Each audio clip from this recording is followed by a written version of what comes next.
Hi hello నమస్తే friends, how are you doing? మీరందరూ హ్యాపీగా సంతోషంగా ఉన్నారని నమ్ముతున్నాను. ఆల్ రైట్, ఇవాళ మళ్ళీ ఒక మంచి టాపిక్తో మీ ముందుకు వచ్చినండి. సో టాపిక్ వచ్చేసేసి రాంగ్ డెసిషన్స్, తప్పుడు నిర్ణయాలు తీసుకోవడము. సో మన లైఫ్లో ఎంతమంది తప్పుడు నిర్ణయాలు తీసుకుంటుంటారండి? రాంగ్ డెసిషన్స్ ఎవరు తీసుకుంటారు? జనరల్గా అంటే మన రోజువారీ జీవితంలో ఆఫ్కోర్స్ ఎక్కడైనా తప్పులు జరుగుతూ ఉంటాయి. అదంతా కూడా మనకి సహజ సిద్ధమైన మన జీవితం. సో ఎక్కడ రాంగ్ డెసిషన్స్ తీసుకుంటున్నాము, ఎట్లా తీసుకుంటున్నాము, ఏ పరిస్థితుల్లో తీసుకుంటున్నాము, ఎందుకు తీసుకుంటున్నాము, అసలు డెసిషన్స్ ఎందుకు తీసుకుంటున్నాము, దేని గురించి డెసిషన్స్ తీసుకుంటున్నాము? ఏదైనా ఎగ్జాంపుల్ చెప్తున్నాను. ఓకే, మీరు ఏదైనా కొంటున్నప్పుడు ఏది కొనాలని చెప్పి డెసిషన్ తీసుకుంటున్నారా? మీరు ఏదైనా ఆపదలో ఉన్నప్పుడు నేను ఏం చేస్తే ఆపద నుంచి బయటపడతానని డెసిషన్ తీసుకుంటున్నారా? లేకపోతే నేను ఒక గాయకుడిని ఏ పాట పాడితే నాకు ఫస్ట్ ప్రైజ్ వస్తుందని డెసిషన్ తీసుకుంటున్నారా? లేకపోతే నాది ఇంటర్మీడియట్ అయిపోయింది, లేకపోతే సమ్ డిగ్రీ అయిపోయింది, నేను ఏ ప్రొఫెషనల్ కోర్సులోకి వెళ్తే బాగుంటుంది అని చెప్పేసి డెసిషన్ తీసుకుంటున్నారా? సో ఇట్లా రకరకాల డెసిషన్స్ మన లైఫ్లో రోజువారీ జీవితంలో తీసుకోవాల్సి వస్తుంది. ఎగ్జాంపుల్, ఇంకా కామన్ ఎగ్జాంపుల్ చెప్పాలంటే హోటల్కి వెళ్తాము, మనం ఇడ్లీ, దోశ, పూరి, బోండా, వడ ఉంటుంది. మనం ఏం తినాలని చెప్పేసి డిసైడ్ అవుతూ ఉంటాం, అక్కడ ఏం డిసైడ్ అవుతూ ఉంటాము. ఎగ్జాంపుల్ చెప్తున్నానండి జస్ట్. ఆఫ్ కోర్స్ ఇట్లాంటివి మనకి లైఫ్లో చాలా చాలా క్యాజువల్ అండ్ ఈవెన్ మోడరేట్ ఇంకా సివియర్ డెసిషన్స్ ఇంకా తీసుకోవాల్సి వస్తుంది. సో ఎగ్జాంపుల్ నేను ఇవాళ చెప్తున్నానండి.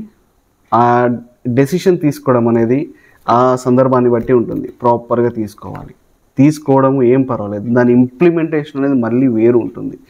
ఎగ్జాంపుల్, మీరు ఒక బైక్ కొందాం అనుకుంటున్నారు. సో దానికి సంబంధించిన ఇన్ఫర్మేషన్ మీకు కావాలి.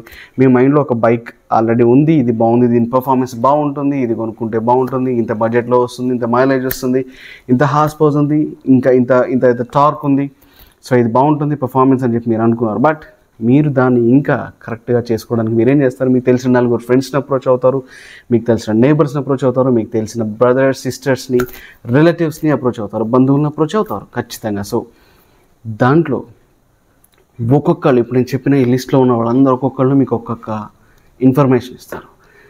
ఆ ఇన్ఫర్మేషన్ మీరు తీసుకొని పెట్టుకొని దాన్ని మీరు ఖచ్చితంగా మళ్ళీ రీసెర్చ్ చేయాలి.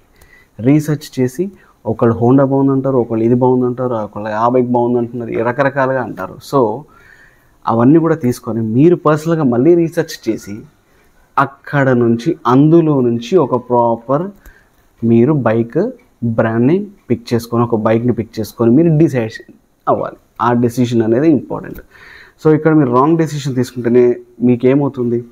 మీకు బైక్ బాగుండకపోవచ్చు, మైలేజ్ బాగుండకపోవచ్చు, పర్ఫార్మెన్స్ బాగుండకపోవచ్చు, ఎవరో చెప్పారు కదా అని చెప్పేసి తీసేసుకొని దాన్ని స్టార్ట్ చేయడం మొదలు పెట్టేసుకొని మొత్తం తిరుగుతాం, మొత్తం మైలేజ్ అంతా అయిపోతుంది. అట్లా కాదు కదా మనకు కావాల్సింది, పర్ఫార్మెన్స్ చాలా చాలా బాగుండాలి. సో డెఫినెట్గా మీరు రీసెర్చ్ చేయాలి. నేను మాట్లాడేది మీరు తీసుకునే డెసిషన్స్ గురించి, మీ గురించి వేరే వాళ్ళు తీసుకునే డెసిషన్స్ గురించి కాదు. దయచేసి ఇక్కడ గమనించండి.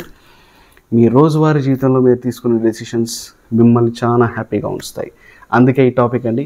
ఏ టాపిక్ అయినా గుర్తుపెట్టుకోండి, ఒక టాపిక్ చెప్తున్నాను అంటే అది ఖచ్చితంగా మన హెల్త్కి, మన లైఫ్కి, మన లైఫ్ పర్ఫార్మెన్స్, మన లైఫ్ క్వాలిటీకి సంబంధించి ఉంటుంది.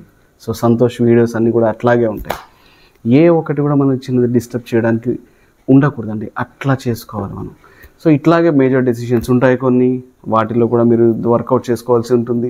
ఎక్కడ కూడా రాంగ్ డెసిషన్స్ తీసుకోకండి. ఖచ్చితంగా మీరు అనలైజ్ చేసుకొని దాని ప్రకారంగానే ముందుకు వెళ్ళండి. అలా చేస్తే మాత్రం మీరు చాలా చాలా అమేజింగ్ పర్సన్ అవుతారు. All right, signing off for today, Santosh Kumar Shetty.